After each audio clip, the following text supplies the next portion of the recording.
mayambu ahanba maktada makhal mathel manipur full story collection na mayambu taramnok jabagaloinana ikok nonna khurumjari ngasi su mayam ge ngai hak pathana bagida makta manipuri horror story amamuk puduna laksari horror story asigi mamingna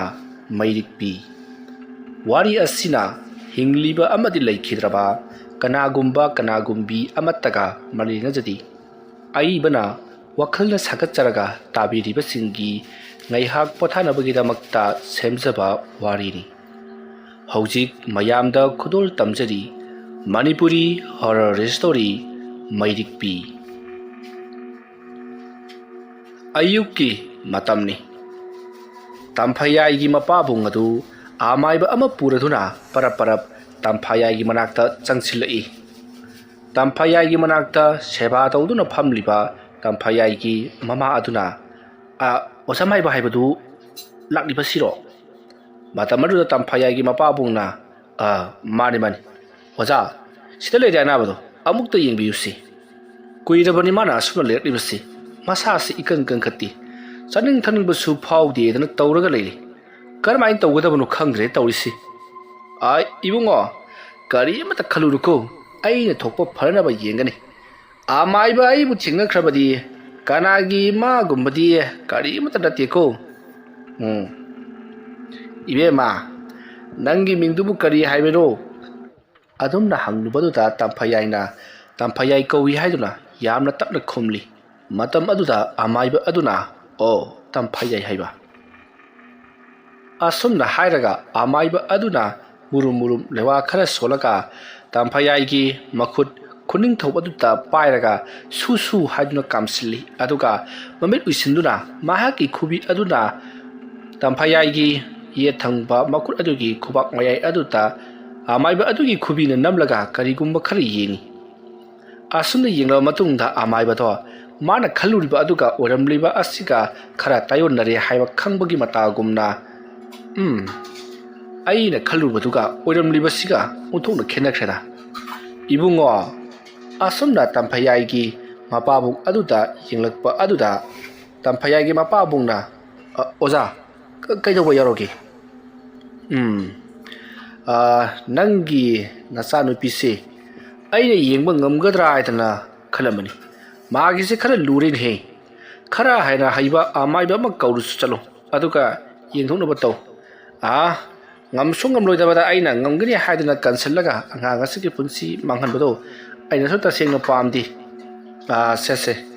masigi hiragasi nachanupida pithau ma sodanamaki khara kankhalakani madumakna mahak pungpha pharagani haibati leiti nakoi aina haibasini khara hena haiba amaiba ma kahorga yenghognaba tawko asumna hairaga amaiba do sakhinaba tawrokpada yadona oja se awaman khara se paibiko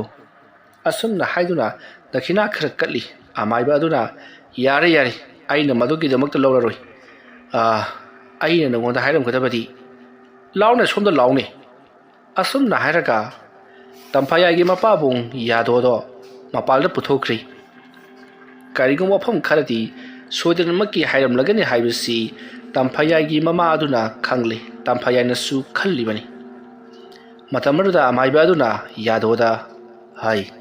nangi nasanupi asidi kuina sangna hingu haiduna tamdene punsi ni hodaba taragati yamathuna mapunsi loikidori adugi mathakta mana unariba laisi amakak anikak natre sandaya changlakpagi saroi ngaroi ayuki matamgi timu laimu nungthil matamgi heloi loinamak sure nei bungo aduna laisingse mathang taidarakpada tainariba maibado awa phamda tabasu yai aduna khara hena haiba amaiba ma kaudrabadi yaroi dori bani aisu tainaba budi ngami sengna harabada aigi su aina tauge khanjaba thabak mayam ama leiribani na thawai kathokpado hek pamuriba ko adunani phare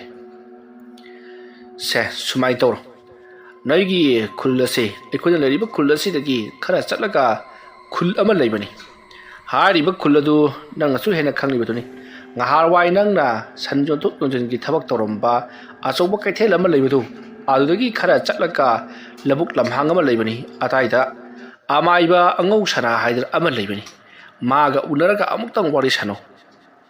ꯑꯗꯨꯝꯅ ꯍꯥꯏꯔꯛꯄꯗ ꯌꯥꯗꯣꯅ ꯍꯣꯏ ꯑꯣꯖꯥ ꯖꯒꯥꯗꯨꯗꯤ ꯑꯩꯁꯨ ꯈꯪꯉꯤ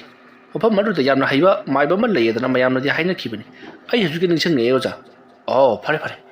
ꯅꯪꯅꯁꯨ ꯖꯒꯥꯗꯣ ꯈꯪꯂꯕꯅꯤꯅ ꯆꯠꯂꯒ ꯀꯧꯔꯨꯔꯣꯀꯣ ꯑꯩ ꯑꯃꯨꯛ ꯆꯠꯅꯅꯕ ꯇꯧꯔꯒꯦ ꯑꯁꯨꯝꯅ ꯍꯥꯏꯔꯝꯂꯒ ꯑꯃꯥꯏꯕꯗꯣ ꯆꯠꯈ꯭ꯔꯤ ꯃꯁꯤꯗꯒꯤꯗꯤ ꯌꯥꯗꯣ ꯇꯝꯐꯥꯌꯥꯏꯒꯤ ꯃꯅꯥꯛꯇ ꯄꯔꯞ ꯆꯪꯁꯤꯜꯂꯛꯏ ꯃꯇꯝ ꯑꯗꯨꯗ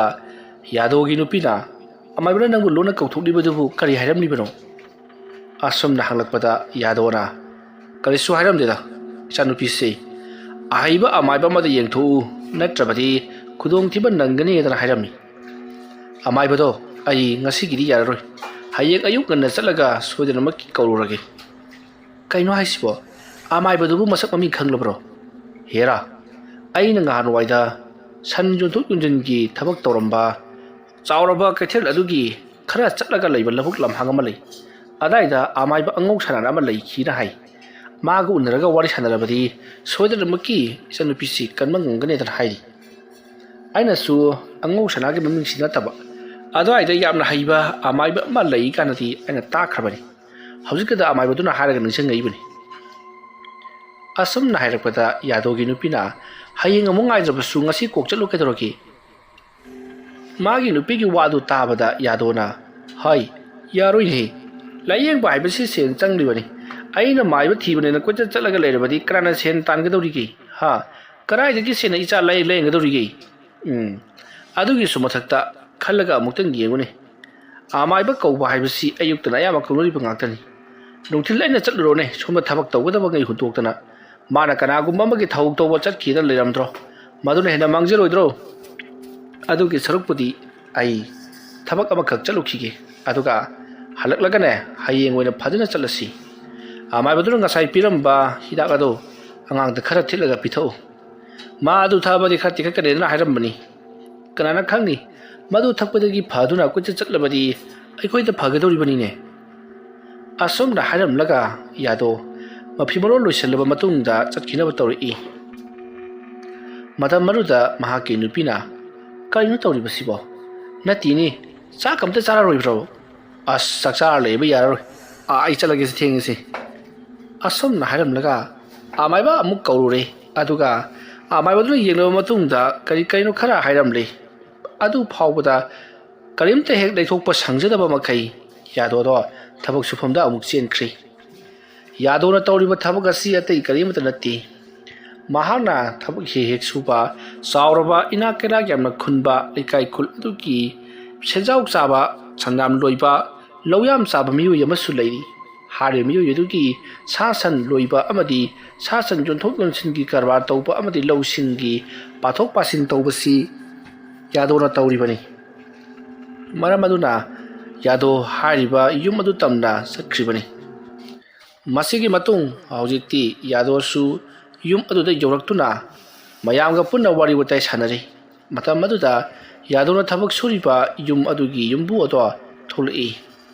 ꯌꯨꯝꯕꯨ ꯊꯣꯛꯂꯛꯄ ꯑꯗꯨꯗ ꯌꯥꯗꯣ ꯌꯥꯎꯅ ꯃꯈꯣꯏ ꯊꯕꯛ ꯁꯨꯔꯤꯕ ꯃꯌꯥꯝ ꯑꯗꯣ ꯐꯨꯛ ꯂꯦꯞꯈꯠꯅꯗꯨꯅ ꯃꯀꯣꯛ ꯅꯣꯂꯞ ꯇꯧꯗꯨꯅ ꯉꯁꯤ ꯀꯔꯤ ꯁꯤꯟꯊꯥ ꯇꯧꯒꯗꯕꯅꯣ ꯑꯩꯈꯣꯏꯅ ꯍꯥꯟꯅ ꯇꯧꯔꯝꯕ ꯑꯗꯨꯗꯒꯤ ꯈꯔ ꯍꯥꯞꯀꯠꯂꯛꯀꯗꯧꯔꯤꯕ꯭ꯔꯥ ꯍꯥꯏꯗꯨꯅ ꯌꯥꯝꯅ ꯀꯤꯅ ꯑꯃꯅ ꯍꯪꯂꯛꯏ ꯃꯇꯝ ꯑꯗꯨꯗ ꯍꯧꯖꯤꯛ ꯊꯣꯛꯂꯛꯂꯤꯕ ꯃꯤꯑꯣꯏ ꯑꯗꯨꯅ ꯌꯥꯗꯣꯗ ꯌꯥꯝꯅ ꯃꯨꯟꯅ ꯌꯦꯡꯂꯒ ꯍꯩ ꯌꯥꯗꯣ ꯑꯗꯨꯝꯅ ꯀꯧꯔꯛꯄꯗ ꯌꯥꯗꯣꯗꯤ ꯁ꯭ꯋꯥꯏ ꯂꯥꯎꯈ꯭ꯔꯤ ꯃꯍꯥꯛꯄꯨ ꯃꯐꯝ ꯑꯁꯤꯗꯒꯤ ꯊꯕꯛ ꯊꯥꯗꯠꯂꯒꯗ꯭ꯔꯥ ꯇꯥꯟꯊꯣꯛꯄꯤꯔꯛꯂꯒꯗ꯭ꯔꯥ ꯍꯥꯏꯗꯨꯅ ꯈꯜꯂꯤꯕꯅꯤ ꯃꯔꯝꯗꯤ ꯉꯁꯤꯁꯦ ꯃꯥ ꯈꯔ ꯊꯦꯡꯗꯣꯛꯈ꯭ꯔꯤ ꯃꯇꯝ ꯑꯗꯨꯗ ꯌꯥꯗꯣꯅ ꯀꯔꯤ ꯍꯥꯏꯒꯗꯕꯅꯣ ꯍꯥꯏꯗꯨꯅ ꯍꯪꯂꯨꯕ ꯑꯗꯨꯗ ꯃꯥꯒꯤ ꯃꯅꯥꯛꯇ ꯆꯪꯁꯤꯜꯂꯛꯂꯤꯕ ꯃꯤꯑꯣꯏ ꯑꯗꯨꯅ ꯅꯪꯒꯤ ꯅꯆꯥꯅꯨꯄꯤ ꯑꯃ ꯉꯝꯗꯦꯗꯅ ꯍꯥꯏꯕꯗꯨꯕꯨ ꯈꯔ ꯐꯔꯕ꯭ꯔꯣ ꯑꯗꯨꯝꯅ ꯍꯪꯂꯛꯄꯗ ꯌꯥꯗꯣꯅ ꯈꯪꯗꯦꯗ ꯈꯔꯕꯨꯗꯤ ꯐꯩ ꯍꯥꯏꯗꯨꯔꯥ ꯑꯃꯥꯏꯕ ꯑꯃꯃꯨꯛ ꯀꯧꯏ ꯑꯃꯃꯨꯛ ꯀꯧꯏ ꯁꯦꯟꯗꯃꯛ ꯇꯤꯡꯉꯤ ꯐꯒꯠꯄꯗꯤ ꯏꯐ ꯐꯒꯠꯇꯦ ꯐꯔꯦ ꯊꯕꯛ ꯏꯪꯈꯥꯡ ꯇꯧꯁꯤꯜꯂ ꯃꯇꯨꯡꯗꯅꯦ ꯈꯔ ꯉꯟꯅ ꯍꯟꯈꯣ ꯑꯅꯥꯕ ꯌꯥꯎꯕ ꯍꯥꯏꯕꯁꯤꯗꯤꯅꯦ ꯇꯝꯕ ꯉꯝꯕ ꯅꯠꯇꯦ ꯑꯁꯨꯝꯅ ꯍꯥꯏꯔꯝꯂꯒ ꯆꯪꯈ꯭ꯔꯤ ꯑꯗꯨꯒ ꯃꯇꯝ ꯑꯗꯨꯗ ꯌꯥꯗꯣꯅ ꯃꯁꯤꯒꯤ ꯌꯨꯝꯕꯨꯁꯦ ꯑꯩꯗꯤ ꯌꯥꯝꯅ ꯐꯠꯇꯅ ꯈꯜꯂꯨꯕꯅꯤ ꯑꯩꯈꯣꯏꯗ ꯊꯤꯅ ꯉꯥꯡꯕꯗꯨꯗ ꯐꯔꯒ ꯂꯩꯔꯝꯃꯤꯅꯤ asumna matham moida murum solingai hojik imung lomda changuroba yumbu ato phatlai thoktuna magi manakta changsilai yado mahana hojik haribodo ta khraba jala kari dor kadar bazano hadun ipa pakhali matamaruda yumbu aduna sese sigi paisa sina ne nachanu pigi layeng bada kharam khara mating kharga wainu ko asum naira maga mahak atmak chakri matamaruda yadona mahana khaluriba aduga torokliba siga hanjan punamok taionari haiduna mathamoida yamna haraujari aduga paisa aduda su yengli masiki matung matam madu haukiduna hojikti thabai khang subusu loisalakli yadodo mayum lomda parap halakli mahana sumna mayum lomda gam masum lakko matamda makoigi yumgi thongal yoksalakli matam maduta yadona makoigi yumgi thongalda kanagumba ma leramlibadu mahana haiphet ui yadona halakli basi numidang wairamgi mamsilakko matam oibunina thapna makoigi thongal aduta amuba फिजोन सेटपा मीगी मोंगसु मानबा अमा फमलगा लेरमबगी मोंग लेरमलगा मोंगसोंग अमगी मरक्ता चंगसिनखिबा मानबादुदा यादो गम चंगसिलकली अदुगा कइनो हजकिदुदि हाइदुना मोंगसोंग अदोमदि येंगसिली मतमदुदा मोंगसोंग अदो मी चंगखिबगी मोंगदा करी अमता सु हाइदोकलमदि अदुगा मना अदाइदल मी लेरमबगी मोंगसु अमता लैति मसिदगिदि यादोना करीनुने तौरिबसिना हौजिक तस्वाइदर train मी अमा फमलगा लेरमबदुबो aduga kadai chakraba masidi moong amani asumna khalaga yado mahagi konthong aduda parpap kansilakuna miyum jongona bachangakli asumna tawdura matam madu haukri namidangi matam haukiduna mathangi numit oyakli mathangi ayukni yado do khonglai thuna angau sana do yamna thuna karuna bagida makta मकोई की खुल अदुदगी खरा चलगा लैपा खुल थगनबा अदुदा महाक लाकली मतवा सुमना यादोना अंगौसनागी मयुम तमना लाकपदा अंगौसनागी मयुम योरकलबदा यादोना अंगौसना पु कौरी मतमरुदा कना अमता थोलक्ति मसिदगिदि यादोना Meena तालकप yum अदुबु सोइनरबा जालनी अदु वरबसु meme तंग थोलकलबदी सोइनै दे हाइबदु खंगलगदबनी kana amata tholoktriba sibu mi leitaba yum oiraba jala asumna khallaka yamna hauna yadona kauri matamaruda ahal oiraba miyu yaba thorakle aduga kari rori ibungo natrini khumdre khangadi kokcha khibadro koi lauri du kari chage aina lauri buno haibani da ha natini hauta tazu mo khoyani hum tan khibada ngai na koi club ki mi singsi othoga na mai kan kheda ko ha aina na khoida hai khabra tro hausi gi dama kadi imun gli paga no haidra na tini hausi du aina ka pa haibra ba ha haibra bani kada chakre leramo noi nang nungai ni dana asum na haidaka angau sana imung da prapap sangkhri aduga mahaki ngang sangang na lagtrik langlaba ngaprum machu malaba li chai do paiduna chenthura matamar yadona e oja ai hausi tiket jom la ku minati ka dorgi oja amuk tab tabi use amuk se wada he ha hausi tiket jom la ku na ta karigino dudi nang nai khoi stel lakli basina ha nasak tu na ga hura ba manselle ai di hura am la ko malore dana to oja ai sibu hura ma man pra de nakoi na ngi som la na ko na ru ifa fara dana chetok chatorok pona maro lama bora thangba mi he maladana kaidoge ba nang lakko bo ai isu nupi masak phaja ba yam lai swaida ko lai haning de chatla daro halla daro kai ru ni toshi ai na yeng ba lakli ba mai ba sibu onar ba jar yum sibu oja angau sana amai ba gi yum ai mari nei ai ni ne kai ni masiri nang angau sana hai du masak khang de bro oja ai khurum jari ngasai ma kai khang jaru dre awi ku budi khang jari oja ai lakchari base ana layengi matang gari ni oja ai isa ki layeng na bo honna bada isa ki kari bada phibum gi yeng dra porina wakhal nungai ba mi de bu ki ba gi wani oja chummi hai bo nang na hai ba la mangol sita kakalo sandal ga do thanam ge su thanamu kakalo masi ki oja si kok ti phada sak pa jani masi ne yeng na ga bu phagi duri pa tawri sibo kaidau rei bunga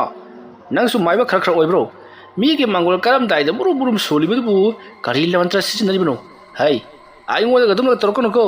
ꯐꯩꯖꯩ ꯆꯠꯀꯅꯤ ꯍꯥꯏꯁꯤꯅꯤ ꯑꯁ ꯑꯣꯖꯥ ꯀꯩꯅꯣꯝꯇ ꯍꯪꯖꯒꯦꯕ ꯍꯥꯏꯌꯨꯅꯦ ꯉꯥꯏꯈꯣ ꯁꯦ ꯁꯤꯗ ꯃꯣꯔꯥꯁꯤꯗ ꯐꯝꯃꯨ ꯐꯛꯁꯤꯗꯅ ꯑꯩ ꯐꯝꯒꯦ ꯀꯩꯅꯣꯅ ꯍꯥꯏꯅꯤꯡꯉꯩꯕꯣ ꯍꯥꯏꯌꯨ ꯑꯣꯖꯥꯁꯤ ꯑꯌꯨꯛꯁꯤꯗ ꯀꯔꯤ ꯆꯥꯁꯤꯜꯂꯨꯔꯕꯒꯦ ꯑꯁ꯭ꯋꯥꯏꯒꯨꯝꯅ ꯋꯥꯔꯤ ꯁꯥꯟꯅꯕꯗ ꯒ꯭ꯔꯛ ꯂꯥꯎꯔꯤꯁꯤꯕꯣ ꯀꯔꯤ ꯍꯥꯏꯕ ꯏꯕꯨꯡꯉꯣ ꯅꯪ ꯍꯧꯖꯤꯛꯀꯤꯗꯣ ꯑꯩꯕꯨ ꯀꯔꯤ ꯆꯥꯔꯨꯔꯒꯦꯕ ꯍꯥꯏ ꯅꯃꯥ ꯆꯥꯔꯨꯔꯦ ꯑꯁꯨꯝꯅ ꯑꯉꯧ ꯁꯅꯥꯅ ꯇꯧꯔꯛꯄ ꯑꯗꯨꯗ ꯌꯥꯗꯣꯅ ꯃꯁꯤ ꯑꯩꯒꯤ ꯍꯩꯅꯕꯤꯗꯣ ꯂꯥꯛꯇꯅ ꯂꯥꯏꯌꯦꯡꯕ ꯂꯥꯛꯄ꯭ꯔꯕꯨ ꯇꯥꯞ ꯇꯥꯞꯒꯩ ꯐꯨꯗꯠꯂ ꯊꯅꯝꯗꯅ ꯍꯅꯨꯃꯒ ꯄꯨꯡꯆꯥꯏ ꯉꯁꯤ 이봉은 나 무슨 무릎 솔레나 아돔나 하이락보다 야도나 오자 아무까지 와클 따타비로 깨도록이 아야 락처리 버시 야면 루브 터브가 먹긴 아이기 있잖아 비도 고이래 ngasi tha ahum mari sujalakle hanga ka khan ngomdana lerak libasi layeng ba yaba su layeng le haira haira ba mai ba kaya kaure adubu thuduna kanadre ibungo oja nangi nasanu pidu layeng bada phahan ba ngamdri ba mai badu nangna haira ba mai ba kaina hei haitabnu bu layeng ba phatri bani layeng ba phatkidra ba mi adubu haira bani karamna haige dori bano haitaba mai ba mayama kaurure haige dabani ne नकोई वांग में खर check चलुको मसीगी माइब सिदी होय assume बनि ओजा हाइतबो माइब मयाम कौशिलुदना आइगी चादो हजिबो फबं नमद्रे अदुना ख्वाइथकी हेना हाइरबा मयामनसु high हाइदना चिबोन ngangnariba ओजाबो अंतंग येंहनजगी हाइदना आइखोने नंगी नसा नुपी दुबो सही कयामुक सुरबगे अंगा नुपी मसारा लैसाबी मसारा नत्रगना लैसाबी अरिबिरो नत्रगना मयुम पालबा जाला मयुम पालगना मागे नुपादो सिदे सिदे थारकदबनी नंग लाकपा यादी अमरोमदा नुपी हाइबसिदि मयुम पानख्रबदी मागे ममा मबादो महान ईश्वरनी हाइना खलंबदो तोकथोइ हाइरगा मागे नुपा युंगावदो मिन उबो ईश्वरनी ईश्वरनी हाइदना खलख्रदवनी हायो करमाय तवनोने ओजा आइगी चा नुपीदो लैसाबिनी पोक लाउड इंखल लग्लिबा जानिदा मसकासे फजरब जानि ओजा होय उरदि गावदुइ जानिदा कयोरि बुङो नतिनि नंग नाइसिबु करिना हाइना खदुनो नंग नादो हाइदिबो ओजा आइना हाइजबदि लेदना अहलमन सिंसु नुपि मचा उबदा गावजै मसिगी नुपि मचा असि इमौ ओजरबदि नुंगाइगरिंदा इसु ओजरि नुंगाइजनिदना गावजबदु अदमाइना गावगनि हाइबगी वानि अदु हाइब्रा होय ओजा ओजासी ngasi onthona phingkhre hausi kakpa lamba ngang kharna lamna birmabur karino hoin he nai ojaasi ngasi di bo khoido se khara sawgatle aduna ni fare nang yangang gi ana badu madu ai yang birage bo khara ingthare isase adu di nang ngakang phamamu ai phiron ka ka se amuk to hongdo lukhige oja pangki di ke biralnu हाजी मतम जी लेसिलक्ट्रे होय assume हायम लगा अंगोक्षना इमुंग प्रप्रप संख्री मतम अदु यादोना मसिकी अमाय बसिबु high का कायदन हायम लिबसिबु लेका यसिन सुयामना हाइबनी दन हायौ अदुगा खरा कंथा करिंग नबनी भागी जुगा याम तौबनी कायन सु हायरक लिबनी आइगी इसादो फाब्रा गावब्रा मदि सोरा रोय तौरिसि आरियम पागे लाक्चर रोय तौरिसि यादवना अदम मुरुम सोलिंग तुंगलुम के गौसना ना चलाजी ने इबुंगो नंग मुरुम सोलिदु कइनो ने आसुमा लावखलपदे यादव खंगपे खंगुरा होय ओजा चलसी ओजा आसुम ना हारगा महाक्सु परबर कुमथरकले अतोगा सेंदल द तोंगसलगा कोइ पुना लाकमिनरी आसुमना लाकपा मतमदा यादव अमदि अंगौसना कोंथोंग यौसलकले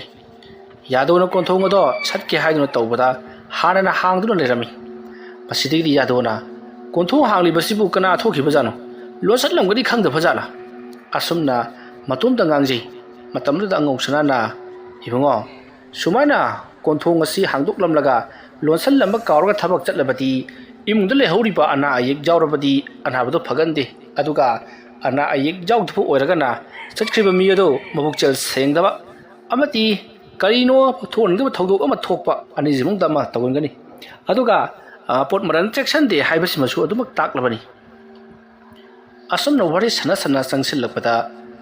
ꯌꯨꯝꯒꯤ ꯎꯆꯤꯟ ꯇꯥꯕꯤ ꯑꯗꯨꯗ ꯁꯦꯟꯗꯜ ꯑꯃ ꯂꯩꯔꯝꯂꯤꯕꯗꯣ ꯌꯥꯗꯣ ꯑꯃꯗꯤ ꯑꯉꯧ ꯁꯅꯥꯅ ꯎꯏ ꯌꯥꯗꯣꯗꯤ ꯊꯣꯏꯅ ꯍꯦꯟꯅ ꯈꯟꯖꯤꯜꯂꯨꯗꯦ ꯃꯆꯥꯅꯨꯄꯤꯒꯤ ꯑꯅꯥꯕ ꯍꯪꯕ ꯂꯥꯛꯄ ꯃꯤ ꯑꯣꯏꯔꯝꯒꯅꯤ ꯈꯜꯂꯗꯨꯅ ꯑꯉꯧ ꯁꯅꯥ ꯃꯈꯣꯏ ꯑꯅꯤꯗꯣ ꯆꯪꯁꯤꯜꯂꯛꯏ ꯃꯇꯝ ꯑꯗꯨꯗ ꯌꯥꯝꯅ ꯊꯥꯖꯗꯕ ꯃꯑꯣꯡꯗ ꯇꯝꯐꯥꯌꯥꯏꯒꯤ ꯂꯨꯀꯨꯝ ꯑꯗꯨꯗ ꯑꯃꯥꯏꯕ ꯑꯃ ꯐꯝꯂꯒ ꯂꯩꯔꯝꯂꯦ ꯑꯗꯨꯒ ꯃꯅꯥꯛꯇꯅ ꯇꯝꯐꯥꯌꯥꯏꯒꯤ ꯃꯃꯥ ꯐꯝꯂꯒ ꯂꯩꯔꯤꯕꯅꯤ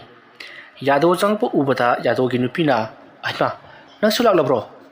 ꯑꯁꯣꯝꯅ ꯍꯥꯏꯔꯛꯄꯗ ꯌꯥꯗꯣꯅ ꯀꯅꯥꯅꯣ ꯃꯥꯃꯁꯤꯅ ꯃꯇꯝ ꯑꯗꯨꯗ ꯇꯝꯐꯥꯌꯥꯏꯒꯤ ꯃꯈꯨꯠ ꯄꯥꯏꯗꯨꯅ ꯌꯦꯡꯂꯝꯂꯤꯕ ꯃꯤꯑꯣꯏ ꯑꯗꯨꯅ ꯏꯕꯨꯡꯉꯣ ꯑꯩꯅꯤ ꯇꯣꯃꯥꯂꯣ ꯂꯝꯗꯝ ꯑꯁꯤꯗ ꯈ꯭ꯋꯥꯏꯗꯒꯤ ꯍꯩꯕ ꯑꯃꯥꯏꯕ ꯇꯣꯃꯥꯂꯣ ꯅꯪꯅ ꯍꯦꯛ ꯊꯕꯛ ꯁꯨꯕ ꯆꯠꯄ ꯏꯃꯨꯡꯗꯣ ꯑꯗꯨꯒꯤ ꯌꯨꯝꯕꯨ ꯑꯗꯨꯅ ꯑꯩꯕꯨ ꯑꯃꯨꯛꯇꯪ ꯅꯪꯒꯤ ꯃꯇꯦꯡ ꯄꯥꯡꯕ ꯑꯣꯏꯅ ꯏꯕꯦꯝꯃꯁꯦ ꯑꯃꯨꯛꯇꯪ ꯌꯦꯡꯕꯤꯔꯨꯆꯣ ꯍꯥꯏꯗꯨꯅ ꯋꯥꯔꯤ ꯁꯥꯟꯅꯕꯗ ꯌꯥꯎꯔꯛꯄꯗꯒꯤ ꯌꯦꯡꯂꯨꯒꯦ ꯍꯥꯏꯗꯅ ꯂꯥꯛꯂꯤꯕꯅꯤ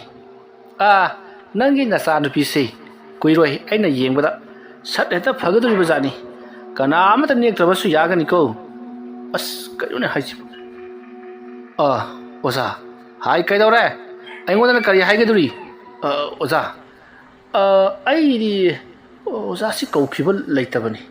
ꯑꯣꯖꯥꯁꯤꯅ ꯑꯃꯨꯛ ꯑꯩꯈꯣꯏꯒꯤ ꯊꯕꯛ ꯁꯨꯕ ꯌꯨꯝꯕꯨꯗꯨꯅ ꯊꯥꯔꯛꯄ ꯑꯣꯏꯔ ꯃꯥꯜꯂꯦ ꯑꯣꯖꯥ ꯑꯗꯣ ꯀꯩꯗꯧꯕ ꯑꯇꯦꯅꯦ ꯃꯥꯅ ꯌꯦꯡꯉꯝꯃꯦ ꯑꯩ ꯍꯜꯂꯨ ꯍꯥꯏꯔꯤꯕ꯭ꯔꯣ ꯅꯠꯇꯦꯗ ꯑꯣꯖꯥ ꯅꯠꯇꯗꯤ ꯀꯔꯤꯅꯣ ꯍꯥꯏꯔꯣꯗꯅ ꯁꯨꯝꯗꯧꯕꯤꯔꯣ ꯑꯣꯖꯥ ꯇꯥꯕꯤꯔꯤꯕ꯭ꯔꯣ ꯑꯣꯖꯥ ꯍꯥꯏꯌꯨ ꯏꯕꯨꯡꯉꯣ ꯑꯣꯖꯥ ꯑꯅꯤꯅ ꯑꯩꯒꯤ ꯏꯆꯥꯁꯤ ꯐꯅꯅꯕ ꯈꯔ ꯌꯦꯡꯕꯤꯔꯣꯅꯦ ꯑꯦꯔ ꯏꯕꯨꯡꯉꯣ ꯌꯦꯡꯕꯅ ꯑꯩꯅ ꯍꯥꯟꯅ ꯌꯦꯡꯉꯦ ꯐꯒꯗꯧꯕ ꯁꯝꯅꯥ ꯑꯃꯨꯛꯇꯪ ꯉꯥꯏꯔ ꯀꯥꯟꯁꯤꯗ ꯃꯁꯤꯗ ꯍꯩꯁꯨ ꯍꯩꯇꯕ ꯃꯔꯨ ꯉꯧꯕ ꯅꯨꯄꯥ ꯑꯁꯤ ꯂꯥꯛꯂꯒ ꯃꯥꯏꯕꯅꯤ ꯀꯀꯥꯏꯗꯅ ꯃꯥꯅ ꯃꯅꯥ ꯂꯧꯈ꯭ꯔꯒ ꯑꯇꯤꯅꯤ ꯃꯥꯁꯨ ꯐꯥꯎꯕꯗ꯭ꯔꯣ ꯅꯪꯅ ꯄꯥꯝꯂꯤꯕꯁꯤꯕꯣ ꯇꯣꯃꯥꯂꯣꯒꯤ ꯋꯥꯐꯝ ꯑꯗꯨꯗ ꯑꯉꯧꯁꯅꯥ ꯈꯪꯁꯥꯎ ꯁꯥꯎꯒꯠꯂꯛꯇꯨꯅ ꯑꯦꯔꯥ ꯀꯌꯥ ꯌꯥꯝꯅ ꯍꯩꯕꯅꯤ ꯍꯥꯏꯗꯅ ꯃꯟꯇ꯭ꯔ 2-3 ꯆꯤꯡꯐꯥ ꯄꯨꯔꯒ ꯃꯥꯏꯕꯅꯤ ꯀꯥꯏꯅ ꯆꯣꯡꯊꯣꯔꯛꯄ ꯀꯥꯡꯕꯨꯁꯤꯗꯤ ꯈꯨꯕꯥꯛꯇ ꯅꯩꯔꯒ ꯍꯦꯛ ꯍꯥꯠꯄ ꯑꯗꯨꯝꯅ ꯍꯥꯏꯔꯛꯄ ꯇꯣꯃꯥꯂꯣ ꯀꯇꯤꯅꯦ ꯁꯣꯝꯒꯤꯗꯨꯕꯨ ꯑꯩꯉꯣꯟꯗꯔꯣ ꯑꯉꯧꯁꯅꯥꯅ ꯑꯃꯨꯛ ꯈꯨꯝꯃꯤ ꯑꯣꯏꯔ ꯃꯥꯜꯂꯦꯅꯦ ꯑꯁꯣꯝꯅ ꯃꯈꯣꯏ ꯑꯅꯤꯗꯣ ꯁꯟꯒꯠꯅꯔꯛꯄꯗꯨꯗ ꯌꯥꯗꯣꯅ ꯑꯃꯨꯛꯇꯪ ꯉꯥꯏꯕꯤꯈꯣ ꯅꯠꯇꯦꯅꯦ ꯏꯆꯥꯅꯨꯄꯤ ꯑꯅꯥꯕꯤꯁꯤꯒꯤ ꯃꯃꯥꯡꯁꯤꯗ ꯈꯟꯅꯕꯤꯔꯛꯂꯤꯁꯤꯕꯨ ꯑꯅꯥꯕ ꯍꯥꯠꯀꯦ ꯂꯥꯛꯏꯕ꯭ꯔꯣ ꯅꯠꯇ꯭ꯔꯒꯅ ꯑꯅꯥꯕ ꯂꯥꯏꯌꯦꯡꯒꯦ ꯂꯥꯛꯏꯕ꯭ꯔꯣ ꯃꯄꯥꯟꯗ ꯑꯃꯨꯛꯀ ꯊꯣꯛꯄꯤꯔꯛꯁꯦ ꯃꯇꯝ ꯑꯗꯨꯗ ꯇꯣꯃꯥꯂꯣꯅ ꯍꯦꯔꯥ ꯃꯤ ꯃꯁꯛ ꯈꯪꯗꯕ ꯅꯪꯒꯤ ꯅꯆꯥꯅꯨꯄꯤꯁꯦ ꯁꯤꯗꯧꯔꯦ ꯍꯥꯏꯗꯨꯅ ꯂꯥꯛꯄꯗꯨꯗ ꯍꯥꯏꯔꯛꯄꯗꯨꯗ ꯑꯗꯨ ꯌꯦꯡꯉꯨꯒꯦ ꯍꯥꯏꯗꯅ ꯂꯥꯛꯄꯤꯕꯩ ꯋꯥꯅꯤ ꯄꯩꯁꯥ ꯀꯥꯡꯒꯞꯇ ꯂꯧꯕꯤꯔꯣꯏ ꯍꯥꯏꯗꯅ ꯃꯤ ꯎꯁꯤꯠꯇꯕ ꯉꯔꯥꯡ ꯅꯍꯥꯟꯗ ꯊꯣꯛꯂꯛꯄ ꯑꯃꯥꯏꯕ ꯈꯔꯒ ꯁꯪꯒ ꯇꯧꯔꯒ ꯑꯩꯕꯨ ꯎꯁꯤꯠꯇꯕ ꯅꯆꯥꯅꯨꯄꯤꯁꯦ ꯃꯉꯣꯟꯗ ꯌꯦꯡꯉꯒ ꯍꯥꯠꯇꯣꯛꯍꯜꯂꯣ ꯏꯕꯨꯡꯉꯣ ꯍꯥꯠꯇꯣꯛꯍꯜꯂꯣ ꯑꯁꯨꯝꯅ ꯍꯥꯏꯔꯒ ꯆꯠꯈꯤꯒꯦ ꯇꯧꯔꯛꯄꯗ ꯑꯉꯧꯁꯅꯥꯅ ꯀꯔꯤꯕꯨ ꯍꯧꯖꯤꯛꯀꯤꯗꯣ ꯑꯩꯉꯣꯟꯗ ꯌꯦꯡꯉꯒ ꯍꯥꯠꯇꯣꯛꯍꯜꯂꯣ ꯀꯀꯥꯏꯗꯅ ꯅꯪ ꯅꯁꯛ ꯃꯨꯟꯅ ꯈꯪꯕꯖꯥꯠꯅꯤ ꯇꯣꯃꯥꯂꯣ ꯍꯥꯏꯕ ꯅꯨꯄꯤꯗ ꯆꯣꯞꯄꯣ ꯅꯪꯅ ꯇꯧꯕ ꯊꯕꯛ ꯈꯨꯗꯤꯡꯃꯛ ꯑꯩꯅ ꯀꯔꯤꯒꯤ ꯈꯪꯉꯣꯏ ꯇꯣꯃꯥꯂꯣ ꯍꯧꯖꯤꯛ ꯄꯟꯈꯤꯕ ꯅꯨꯄꯤꯗ ꯆꯣꯞꯄ ꯍꯥꯏꯗꯨꯅ ꯄꯜꯂꯛꯄꯗꯨꯗ ꯃꯥ ꯄꯤꯡ ꯂꯥꯎꯅ ꯁꯥꯎꯈꯤꯗꯨꯅ ꯆꯣꯡꯁꯤꯜꯂꯛꯇꯨꯅ ꯑꯉꯧꯁꯅꯥ ꯃꯈꯣꯏ ꯑꯅꯤꯗꯣ ꯃꯤꯒꯤ ꯑꯅꯥꯕ ꯂꯩꯔꯤꯕ ꯇꯝꯐꯥꯌꯥꯏꯒꯤ ꯐꯃꯥꯡ ꯑꯗꯨꯃꯛꯈꯛꯇ ꯅꯝꯅꯔꯛꯂꯤ ꯃꯇꯝ ꯀꯨꯏꯅ ꯁꯨꯡꯅꯣꯛ ꯅꯣꯛꯂꯨꯗ꯭ꯔꯕ ꯇꯝꯐꯥꯌꯥꯏ ꯉꯁꯤꯗꯤ ꯑꯍꯜ ꯑꯅꯤꯒꯤ ꯃꯇꯧ ꯑꯗꯨꯗ ꯅꯣꯛꯅꯤꯡꯂꯛꯂꯕ ꯃꯥꯜꯂꯤ ꯍꯧꯅ ꯍꯦꯛ ꯅꯣꯛꯊꯣꯔꯛꯏ ꯇꯝꯐꯥꯌꯥꯏꯅ ꯅꯣꯛꯂꯛꯄ ꯑꯗꯨꯗ ꯌꯥꯗꯣ ꯑꯃꯗꯤ ꯌꯥꯗꯣꯒꯤ ꯅꯨꯄꯤꯁꯨ ꯍꯦꯛ ꯅꯣꯛꯂꯨꯔꯤ ꯇꯣꯃꯥꯂꯣ ꯑꯃꯗꯤ ꯑꯉꯧꯁꯅꯥ ꯃꯈꯣꯏ ꯑꯍꯨꯝ ꯄꯥꯟꯅꯔꯒ ꯅꯣꯛꯈꯤꯕꯗꯨꯗ ꯏꯀꯥꯏꯃꯟꯈꯤꯕꯅ ꯐꯨꯛꯄꯨ ꯍꯧꯒꯠꯂꯛꯏ ꯑꯗꯨꯒ ꯀꯩꯁꯨ ꯀꯥꯟꯗꯕꯗ ꯃꯌꯥꯝ ꯃꯃꯥꯡꯗ ꯆꯣꯞꯄꯦꯗꯅꯁꯦ ꯑꯉꯥꯡꯒ ꯃꯥꯟꯅꯒꯅꯨ ꯍꯥꯏꯗꯅ ꯒꯨꯔꯨꯁꯤꯡꯅ ꯇꯥꯛꯄꯤꯕꯗꯨ ꯑꯩ ꯍꯦꯛ ꯀꯥꯎꯊꯣꯛꯂꯨꯏꯗ ꯑꯉꯧꯁꯅꯥꯅ ꯃꯨꯔꯨꯝ ꯁꯣꯜꯂꯤꯕꯗꯨ ꯇꯥꯕꯗ ꯇꯣꯃꯥꯂꯣꯅ ꯅꯍꯥꯟꯅ ꯃꯥꯏꯕ ꯁꯥꯔꯒ ꯃꯪ ꯊꯜꯂꯤ ꯍꯥꯏꯕꯗꯨꯅꯤ ꯏꯕꯦꯝꯃ ꯑꯩ ꯌꯧꯔꯒꯦ ꯅꯣꯏ ꯑꯅꯥꯕꯁꯦ ꯄꯥꯛ ꯐꯈꯤꯗꯧ ꯃꯥꯟꯗꯦ ꯂꯥꯏꯌꯦꯡꯉꯨꯅꯩ ꯀꯩ ꯀꯥꯟꯗꯕꯗ ꯀꯌꯥꯝ ꯍꯩꯕꯅꯦꯗꯅ ꯃꯟꯇ꯭ꯔ 3 ꯆꯤꯡꯐꯥ ꯄꯨꯔꯒ ꯑꯁꯨꯝꯅ ꯉꯥꯡꯂꯝꯂꯒ ꯄꯔꯞ ꯊꯣꯛꯈ꯭ꯔꯤ ꯃꯇꯝ ꯑꯗꯨꯗ ꯑꯉꯧꯁꯅꯥꯅ ꯏꯕꯨꯡꯉꯣ ꯑꯣꯖꯥ ꯅꯪꯒꯤ ꯃꯤꯡꯗꯨ ꯀꯔꯤ ꯍꯥꯏꯕ ꯌꯥꯗꯣ ꯍꯥꯏꯕꯅꯤ ꯑꯣꯖꯥ ꯌꯥꯗꯣ ꯍꯥꯏꯕ ꯕꯨꯗꯨ ꯑꯣꯖꯥ ꯀꯩꯒꯤꯅꯣ ꯅꯪꯅ ꯑꯩꯒꯤ ꯅꯨꯄꯥꯗꯨꯒ ꯐꯨꯅꯈ꯭ꯔꯦ ꯍꯥꯏꯕ ꯈꯪꯅ ꯅꯣꯛꯂꯒ ꯌꯦꯡꯂꯒ ꯂꯩꯔꯤꯕꯗꯨꯕꯣ ꯈꯨꯔꯥꯁꯤ ꯑꯩꯅ ꯀꯧꯔꯨꯔꯤꯕꯅꯤ मा सोक्प यादे हाइदना अइगी मिचंग लैगदरा हाइरगा नंगना नंगी नुपीगी मनाकदा संगगा लैरिबदुबु मदुबु करिनो हाइबनी नत्तिनि हौजिक तौखिबदुबु नंगी नमित्ता लीला ड्रामा वनु उरुरबरा हाइबनी येंगोय नंगी नचा नुपीसे अइ येंग ngमरoi अइ चलनी कई कांदबदा मी उसित्तबा मतम मदुदि जादोना होइनि हौजिक लालंबो माइबदुना हाइबदा ꯍꯩꯕ ꯀꯌꯥ ꯌꯧꯔꯝꯃꯣꯏ ꯅꯍꯥꯟꯅ ꯃꯥꯏꯕ ꯁꯥꯔꯒ ꯃꯪ ꯊꯜꯂꯤ ꯍꯥꯏꯕꯗꯨ ꯆꯨꯝꯃꯒꯅꯤ ꯀꯥꯏꯅ ꯍꯥꯏꯔꯝꯃꯤꯕꯗꯨ ꯆꯨꯝꯗꯣꯔꯤꯕꯖꯥꯠꯂ ꯇꯁꯦꯡꯅꯃꯛꯀꯤ ꯍꯩꯕ ꯃꯥꯏꯕꯗꯤ ꯃꯈꯣꯏꯒꯤ ꯃꯁꯥꯗ ꯅꯥꯄꯜ ꯌꯥꯎꯗꯦ ꯅꯣꯂꯨꯛꯅ ꯆꯠꯂꯦꯗꯅ ꯍꯥꯏ ꯑꯩꯈꯣꯏꯒꯤꯗ ꯉꯁꯤ ꯂꯥꯛꯄ ꯃꯥꯏꯕꯁꯤꯡꯁꯤꯗꯤ ꯃꯁꯥꯗ ꯅꯥꯄꯜ ꯑꯃꯃꯝ ꯂꯣꯏ ꯌꯥꯎꯏꯗ ꯑꯗꯨꯝꯅ ꯍꯥꯏꯔꯛꯄꯗ ꯑꯉꯧ ꯁꯅꯥꯅ 이붕어 ꯅꯪꯒꯤ ꯈꯨꯈꯥꯝꯁꯤꯁꯨ ꯐꯖꯩ ꯍꯦꯕꯣ ꯊꯤꯅ ꯆꯩꯔꯒ ꯈꯥꯝꯕꯩ ꯃꯑꯣꯡꯅꯤꯅꯦ ꯐꯔꯦ ꯅꯪꯅꯁꯨ ꯑꯩꯕꯨ ꯍꯩꯔꯝꯃꯣꯏ ꯍꯥꯏꯗꯨꯅ ꯈꯜꯂꯕꯗꯤ ꯅꯪꯒꯤ ꯅꯆꯥꯅꯨꯄꯤꯁꯦ ꯐꯅꯅꯕ ꯑꯩꯅ ꯌꯦꯡꯉꯒꯅꯤ ꯑꯗꯨꯕꯨ ꯍꯧꯖꯤꯛ ꯂꯥꯛꯂꯝꯕ ꯑꯃꯥꯏꯕ ꯃꯁꯝ ꯈꯔ ꯂꯤꯛꯄꯗꯣ ꯃꯀꯣꯛꯇꯨ ꯅꯨꯃꯤꯗꯥꯡꯗ ꯎꯕꯗ ꯃꯤꯡꯁꯦꯜꯂꯨꯡꯒ ꯂꯪꯕ ꯃꯀꯣꯛ ꯇꯥꯡꯕ ꯃꯥꯏꯕꯗꯣ ꯃꯗꯨꯗꯒꯤꯗꯤ ꯅꯪ ꯈꯔ ꯆꯦꯛꯁꯤꯜꯂꯣ ꯑꯩꯅ ꯂꯥꯌꯦꯡꯕꯗ ꯐꯒꯠꯂꯛꯂꯕ ꯑꯅꯥꯕ ꯑꯁꯤ ꯃꯥꯅ ꯁꯣꯏꯗꯅꯃꯛꯀꯤ ꯅꯝꯊꯔꯛꯀꯗꯧꯔꯤ ꯃꯔꯝ ꯑꯗꯨꯅ ꯅꯪꯅ ꯃꯥꯕꯨ ꯀꯨꯞꯁꯦꯟ ꯁꯦꯟꯅꯒꯗꯕꯅꯤ ꯃꯥꯅ ꯀꯔꯤ ꯇꯧꯔꯤ ꯀꯔꯤ ꯄꯣꯠ ꯂꯩꯈ꯭ꯔꯦ ꯀꯔꯤ ꯄꯣꯠ ꯍꯦꯛꯈ꯭ꯔꯦ ꯀꯔꯤ ꯄꯣꯠ ꯁꯥꯈ꯭ꯔꯦ ꯍꯥꯏꯕꯁꯤ ꯅꯪꯅ ꯀꯨꯞꯁꯦꯟ ꯁꯦꯟꯅꯕ ꯑꯃ ꯆꯪꯏ ꯁꯦꯟꯅꯍꯧꯗꯕ ꯇꯥꯔꯒꯅ ꯁꯦꯟꯅꯍꯧꯗ꯭ꯔꯦ ꯂꯣꯏꯔꯦ ꯍꯥꯏꯔꯤꯕ ꯑꯗꯨꯅ ꯉꯁꯤꯗꯒꯤ ꯂꯥꯏ ꯈꯨꯔꯨꯝꯕ ꯑꯁꯤ ꯍꯧꯅꯅꯕ ꯇꯧꯔꯁꯤ ꯃꯗꯨꯒꯤ ꯇꯣꯃꯥꯂꯣ ꯍꯥꯏꯕꯗꯣ ꯃꯥꯅꯁꯨ ꯑꯩꯕꯨ ꯃꯁꯛ ꯃꯨꯟꯅ ꯈꯪꯕꯅꯤ ꯑꯩꯅꯁꯨ ꯃꯥꯕꯨ ꯃꯁꯛ ꯃꯨꯟꯅ ꯈꯪꯉꯤ ꯋꯥꯐꯝ ꯑꯗꯨ ꯇꯥꯕꯗ ꯌꯥꯗꯣꯅ ꯑꯣꯖꯥ ꯑꯩꯅ ꯈꯜꯂꯤꯅꯦ ꯑꯣꯖꯥ ꯑꯅꯤꯁꯤ ꯍꯦꯛ ꯎꯕꯒ ꯈꯃꯨꯛ ꯇꯧꯅꯈꯤ ꯍꯥꯏꯗꯅ ꯑꯗꯨꯒꯤꯁꯨ ꯃꯊꯛꯇ ꯅꯨꯄꯤꯗ ꯆꯣꯞꯄ ꯀꯥꯏꯗ ꯂꯥꯎꯈ꯭ꯔꯤꯕꯗꯨꯕꯨ ꯀꯃꯥꯏꯅ ꯇꯧꯔꯤꯕꯅꯣ ꯑꯣꯖꯥ ꯏꯕꯨꯡꯉꯣ ꯇꯣꯃꯥꯂꯣ ꯍꯥꯏꯔꯤꯕ ꯅꯨꯄꯥ ꯑꯁꯤ ꯅꯨꯄꯤꯗꯤ ꯌꯥꯝ ꯆꯣꯞꯈ꯭ꯔꯖꯥꯠꯅꯤ ꯑꯩ ꯍꯥꯏꯒꯦ ꯇꯥꯎꯁꯤ ꯃꯥꯒꯤ ꯃꯅꯥꯛꯇ ꯂꯥꯌꯦꯡꯕ ꯂꯥꯛꯄ ꯃꯧ ꯅꯍꯥꯁꯤꯡꯁꯤ ꯃꯥꯅ ꯅꯈ꯭ꯋꯥꯡꯗ ꯁꯣꯛꯑꯦ ꯅꯈ꯭ꯋꯥꯡꯗ ꯂꯥꯏ ꯆꯪꯉꯦ ꯍꯥꯏꯗꯅ ꯃꯥꯅ ꯃꯧ ꯅꯍꯥꯁꯤꯡꯗꯨꯒꯤ ꯃꯈ꯭ꯋꯥꯡ ꯁꯨꯕꯤꯔꯤꯕꯅꯤ ꯑꯗꯨꯗꯒꯤꯗꯤ ꯀꯝꯗꯧꯔꯦ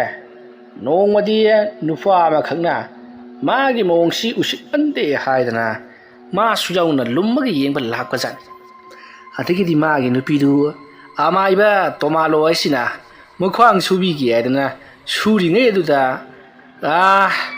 ꯇꯧꯍꯩꯗꯕ ꯊꯕꯛ ꯈꯔ ꯁꯨꯝ ꯇꯧꯔꯛꯄ ꯖꯥꯠꯅꯤ ꯑꯗꯨꯗꯒꯤꯗꯤ lumlaga lady magi no padu chen sel laga tomalogi laibakta hektama kaw ne hairine adudagi di kaidore ha mayam khopsale tomalo do mayam manga chintore sumang da net paga kaw paga thit paga moida to podong ni jam to podong thit le da aduga di kaidore tomalo na hairi bani ai nei bi masigi makhwang nai haibu da ai na layeng bi bagi wani magi makhwang nai haibasi ai di ubda khang khrabani magi makhwang na tala masada su ana ba kaya ama phangni bani lai pata bi yet pagi hauji su magi makhwang se naram khigani adu aina pharana ba layeng bi ga na khoina asuma tawri ba sibu karino ai sibu na khoja kari oina ubagi haiduna on khilak padu da ngasai ki makhwang su ke torom banu pi adu ki nupa aduna amaka su paisil ga thab jani nupi adu su mu hawgul laga amai ba tomalo da amaka su khupa la thab jani mayam si gyan ta de kari no aidana adagi nupa do langmin ba makhoi kharana hairi hai tomalo nang yengli ba nupi asidi kari mata ana ba leba na te ne nang on de yenglaga nang gi nong khangdok ke haidana yenglu ba khatani adada nang na mi gi kaisu tawda ba na da mi si mo khang so e mabuk so e malis tawga phagani suraga phagani ka haidana nang na ei nang gumba mai ba sil leyuni ne leba ka sida irang thoi ba se mantra jadru kaya mathang mangthar di sin khoi gumba kaya leba dagi ni ne haiduna mayam jangduna phur ba jani adamai tawduna phu bo ya ba phuraga huntok lon ba matung sahi ama muki maya leraga magi maibo ulbigi sinpham sei amuk chatharakibani kana amatra nekpi de badagi ne asugumba ana yaropasi sida mana chongchen duna layeng chalaga maruda halagana magi mingchat tanba asamna mapusi hingliba hura jethi tawba mai bani da ngasai dagi lili bo apam puna mak tar pada yadogi nupina as kamai tawni dudi ai gi chan nupi da sirmana ne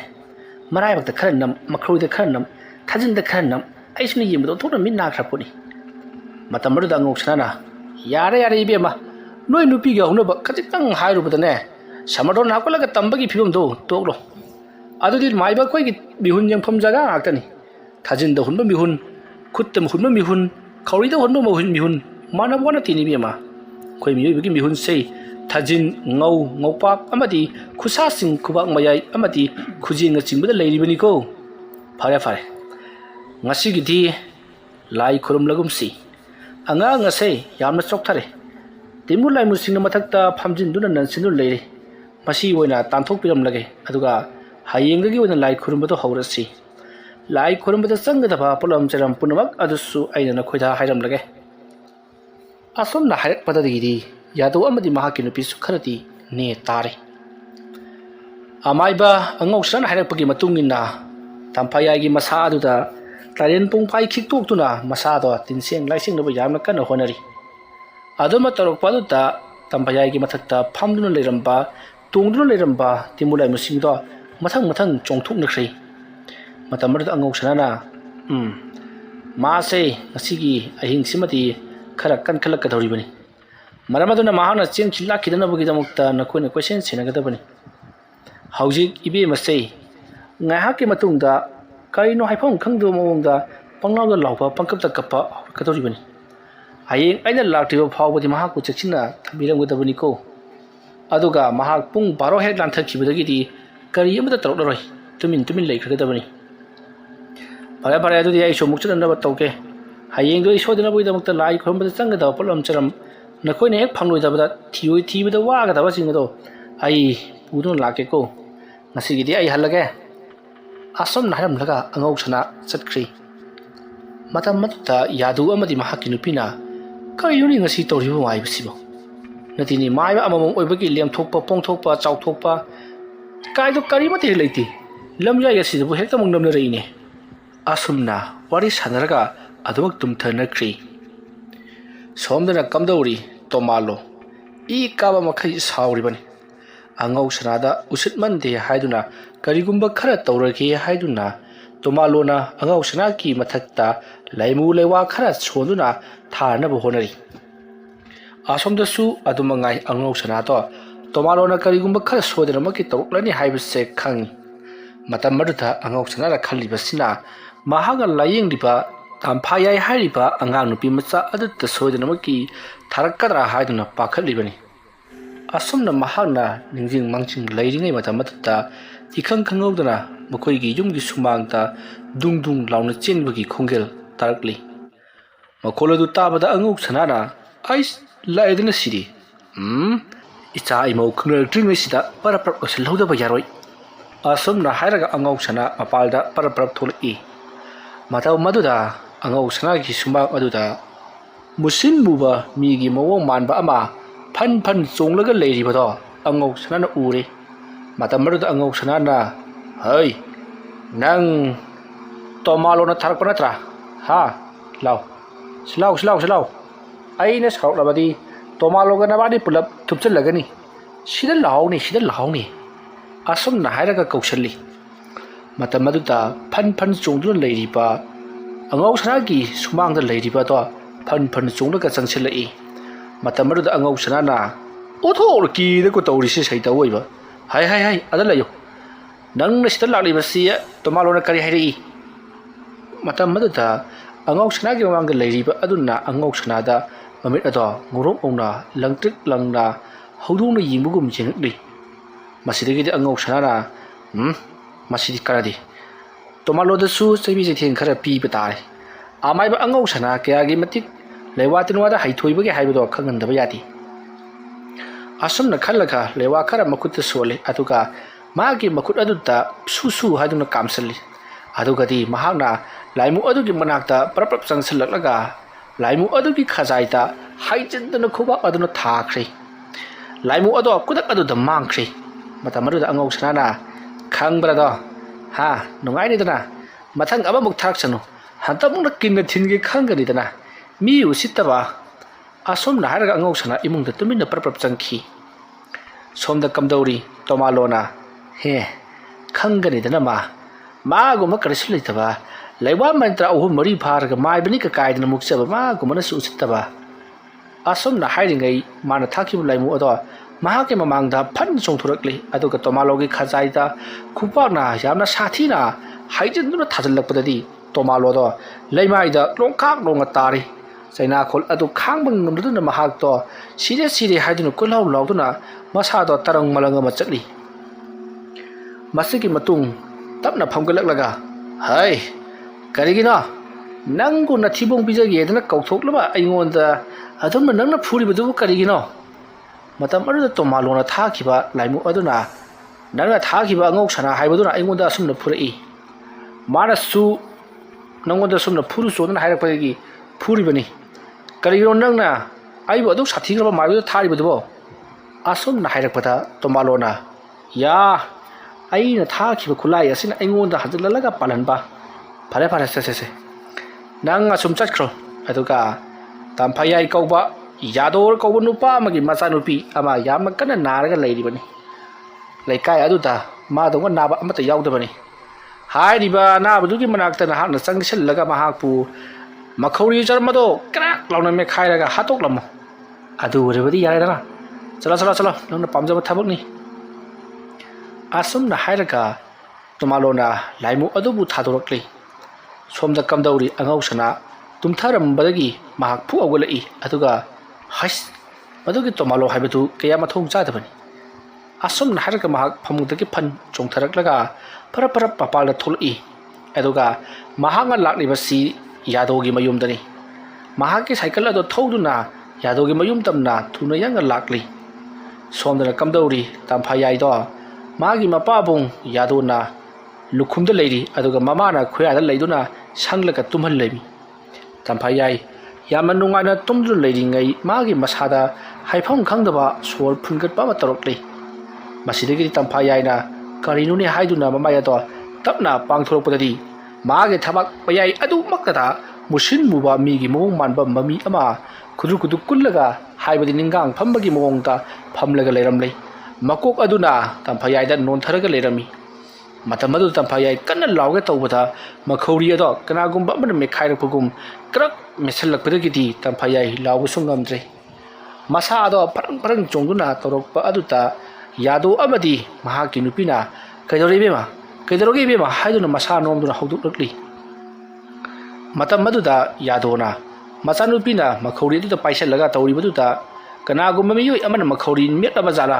उमंग महादा तौबतु थाइबंग फावरिबा जाला हाइदुना मखौरी अदुदा सत सत नाथोई अदुबु सोमदि तामफायाइ लाकना फाना ngamdre हुमांगना पि कांखलक्ले मखुत मसा तिंथोक्तुना मखोंग फरंग फरंग काउदुना अवाबादो खांगली तांजा अदुदा थोंगदो तंग तंग थिलई अदुगा यादो थोंग हांगु यादो थोंग हांगु हाइदुना लौरकपदा यादोदो इफिंग फिंगदा थोंगदो खंगांग हांगतुली गुरुंग गुरुंग चेंथोक्तुना मतमरुदा आमाइबा अंगौसना थोंगदो खंगांग हांगदोरकपदा यादोगी मराइबक अदुदा थोंगदो तोंग येसलिबदो हन्ना येंगदे अंगौसना चंगसिलक्तुना तामफायाइगी मंगक्षम अदुदा महाना येंगलगा लेवा खरा मखुत सुरु सुरु सुरु सोलगा मखुत अदुना सत सत लवाइदगिना खोंदोन फावबा सत सत सत मागी मांगतुंग पुरबक नानथरी मतमरु तामफायाइदो ngasai makai ising manungda leirubagumna sordo sangnagi lamu chingkhilaga mak sor tabet tabet holaga kau kalaklei tawriba site yado amadi mahaki nupidi punga ngaklabani matau karam angau sanana tawriba thabaga si khangnaduna makhoigi manakta laklibano haiduna inga ngaksari matamaru da angau sana ngasai yado na phamlam ba morado da ngek phamtharaga his isu gi thawai manglamnida phatsu phatkre jeda ko magi tomalo haiba se mara layengi yade dana wo isu sida thuma topi ba hauna bra haiba adum na harkle yado di mai hongna saukri tomalo hayeng ayuk chatuna mangak samado lai thalaga halugani haiduna yamna kana lokholekli matamar da angau sanana ibungo kayo nang di kana lawbasi yam pamaleda ai haigi nang na adum na chalaga makhori me khairurabadi ibungo awa phamda tagadoribasi nang amadi nangi nupi anga khatani magi tomalo haibadudi nang na adum ga me khaibadi sibigadabati miru khangni ne minung khak aduna ane tokpa tainage nangi rasanupi se sida mana tharakpa bot pret kari amda changmang ngamdana ba ai ama tobiram gese ai sui be mabu khara wa bro matam aduda tampayai do kapna khara wa darati yamna wa khraba jani ai sige tarom labani haidunna lo khuduna hairakti matam aduda angok sanana ibungo nokoi swaida hainu ga hogro hawi hoja hainu mana amatang heklo ibo nungdang sidro ja ihe nungdang waraga kaidoge haige chalo amuti herukso asumna hairakpadagi yadona mapanda parapap thoktuna makoigi sumang matonda hauriba haino aduda kakhatlaga mana phajaba apakpa ma heklaga pusalai matamaruda angok sanana haino mana aduta lewa khara solaga hainau mana adugi mathak aduda khudomina kari karino khara yekpilibara iribra tawri aduga ibema se kaluse nangandane masi thamge ko asum na hairaga hainau mana ado tamphayai gi nangan yanglen mapa aduda sang thami madugi matungda angauksana masigi mana se aikoina hayeng laitin khorba lojiru phawba lokthukpa yade ko phare adudi ngasi gi dei chatlagi hayeng lai khurunaba tawsi tangena chanupi tamphayai sei sungsoi soidana aina yemada phagani kanamda thajaba thamganu ko aingonda thajaba thamu phare idei chanaba tawrage asom nahiram laga amaiba angausana tamphayai da haifetang jingam laga sakri somdana kamdauri tomalo mage yado haiba nupa adugi macha nupi tamphayai haibado soidaramaki siram lagani haiduna yama nungaina leithokli tanja aduda laimu ado lakli tomalona laimu aduda kamai tore aira sinaki bithabagadu mai paklabro asumna hanglakpaduda laimu aduna kadaidagi mai pagonoda angong sana haiba awopa sabdu lakpadagi pungkai kai khredana asumna hairamlaga laimu adudi mage takthak piro haiduna gidi takpa horokli masidagi di tomalona pare haiduna mahaki takthak ama oina mana porakpa kabo haibuk amadi hairang lairang khara katli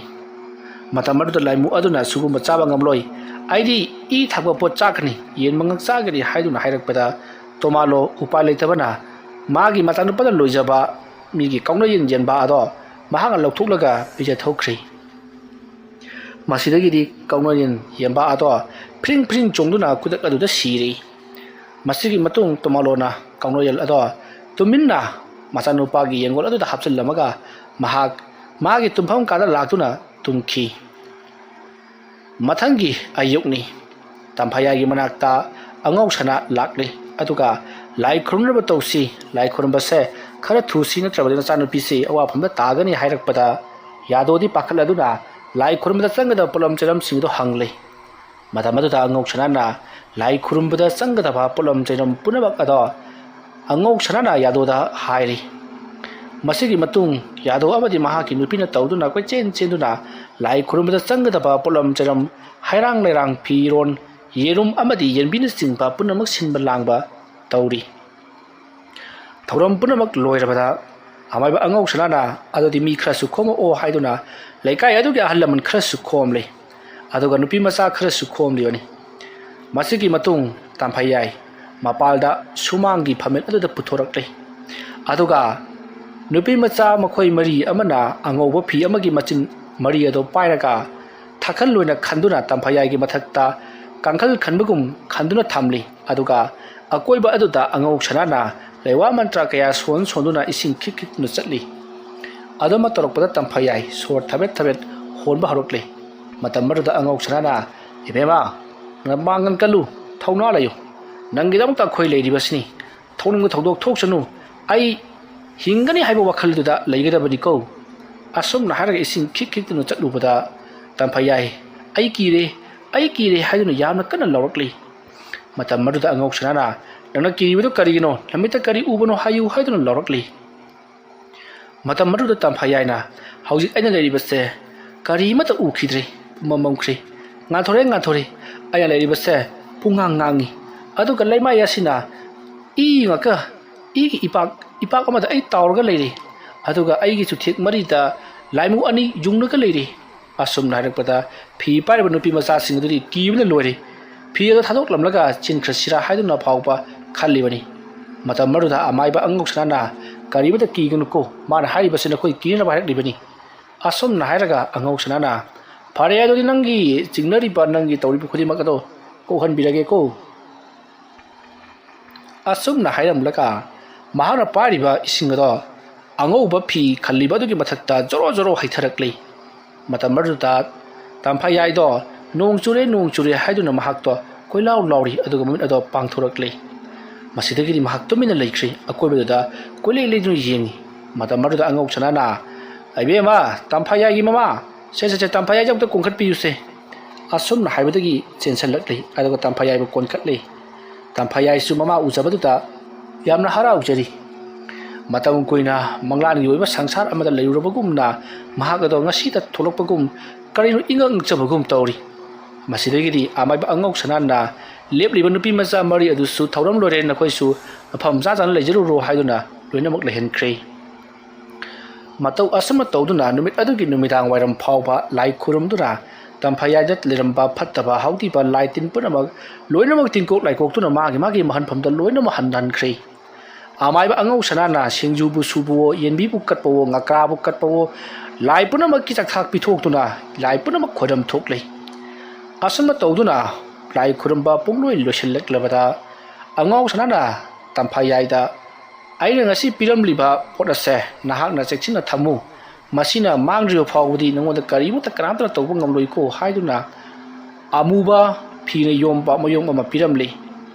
mayo masa maki masa manungda hapsalaga thamdrabasu mahna thajaba yaba maloidaba upu manungda oigera natragana bon makhada oigera mpak makhada oigera thammu haiduna hairekli masigi matung tamphayai do mapana poraga imungda pusalakli lai khurumbasu lorabanina mayamsu mahai chatnakri lehuri ba haibabu ahal ama ani khaktamak ngai matamaduda ahal sing aduna angau sanada anga ngasa changam liba laisina kamane toriba laino magi sibu migi posem lewa mantra gaidu yawra haiduna hangi matamaduda angau sanana amagi si laiwok tilokpa oibagi wani adugum laba posem lewadi kari mata yawti adugumba kem tawdeda asun hairakpat ahal sing aduna aikoi sodumna toromgadra hadana khalibani maiba masing sure magi mapa yadona yengjari